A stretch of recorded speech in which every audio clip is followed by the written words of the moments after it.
Mercredi, vers 2 h du matin, Caleb Samaïla est réveillé par des hommes armés et en uniforme.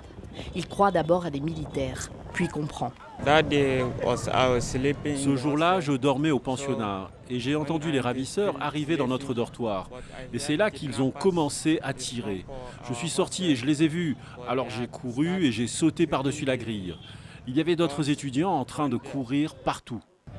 Il s'en sort avec une blessure au genou, mais son frère est tué dans l'attaque. Leur oncle ne décolère pas. C'est l'un de mes garçons. Ils sont deux. L'un est blessé et l'autre est décédé. Parce qu'ils en ont tué un par balle. Celui-ci a pu s'enfuir. Plus de 40 personnes, élèves, professeurs et membres de leur famille, ont été kidnappés cette nuit-là et emmenés dans la forêt avoisinante.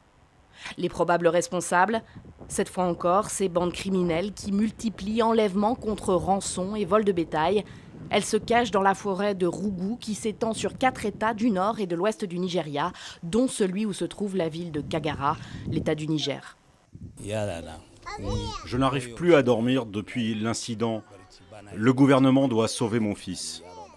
Le gouvernement devrait nous aider avec nos familles. Notre espoir repose sur le gouvernement.